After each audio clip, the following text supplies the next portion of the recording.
Eureka! Nous allons voir ensemble comment multiplier une plante vivace. Voici les différentes étapes à suivre.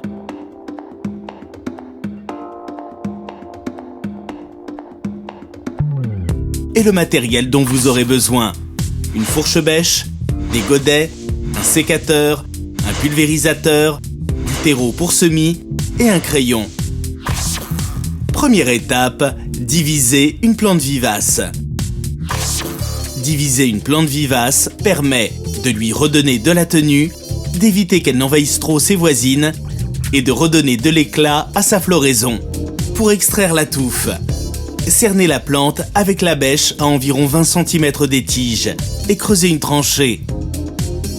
Déracinez la plante avec la fourche-bêche sans abîmer les racines et en conservant une grosse motte autour. Posez-la au sol. Enfoncez ensuite la fourche-bêche au centre de la touffe d'un coup sec pour la couper. Si la touffe est petite, séparez les deux parties à la main. Replacez ensuite une des deux touffes dans le trou d'origine. Comblez le volume libre avec de la terre. Tassez en faisant affleurer les tiges. Et arrosez abondamment. Plantez la seconde touffe dans l'endroit que vous aurez choisi dans votre jardin. Avec la fourche-bêche, creusez-lui un trou 3 fois supérieur à son volume. Et procédez comme précédemment. Veillez à ne pas répéter trop souvent cette opération pour éviter l'épuisement de la plante. Deuxième étape, bouturer une herbacée. Pour sélectionner la bouture, procédez à l'abri du vent pour éviter l'assèchement de la bouture. Utilisez un sécateur désinfecté pour éviter une propagation des maladies. Prélevez une belle tige comptant au moins 3 départs de feuilles d'une longueur de 8 à 20 cm selon la plante, mais sans aucune fleur. Si la mise en terre ne peut se faire dans la foulée, stockez-les dans un sac plastique. Pour placer la bouture dans un godet, remplissez-les au préalable avec une couche drainante comme des petits graviers ou du sable, puis ajoutez par-dessus du terreau pour semis ou un mélange terre et sable. Biseautez l'extrémité de la tige sous la première feuille et faites un trou dans la terre du godet à l'aide d'un crayon. Enfoncez-y la bouture. Tassez la terre.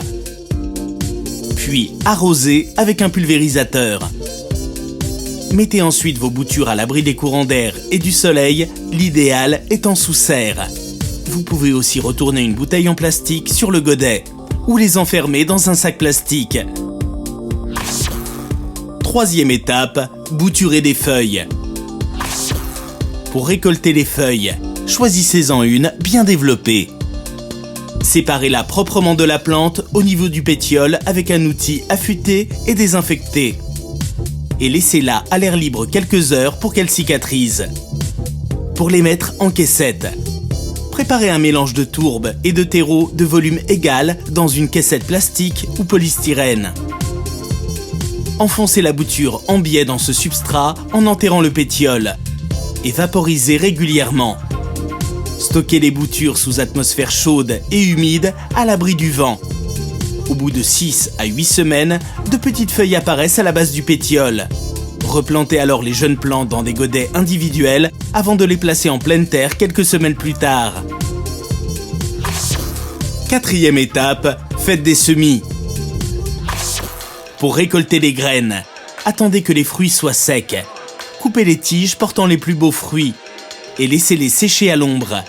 Récupérez ensuite les graines. Triez-les en éliminant les résidus d'enveloppe et autres poussières végétales. Pour stocker les graines, laissez-les sécher à nouveau pendant 1 semaine dans un endroit sec et ombragé. Glissez-les dans une enveloppe avec la date et le nom de la plante. Puis, conservez-les au réfrigérateur. Pour semer vos graines, semez-les dans du terreau de semis. Notez que certaines graines sont à recouvrir de terreau. Sachez que la température de germination est comprise entre 18 et 22 degrés et que l'exposition à la lumière est obligatoire. Vaporisez régulièrement. Il vous faudra ensuite les transplanter en godet après 6 semaines. 5e étape, entretenez vos plantes vivaces. Rabattez en fin de floraison les tiges florales et rabattez les tiges au sol en fin d'automne pour les espèces non persistantes. Et voilà, maintenant, c'est à vous de jouer. Sur Oureka.fr, vos questions sont entre de bonnes mains.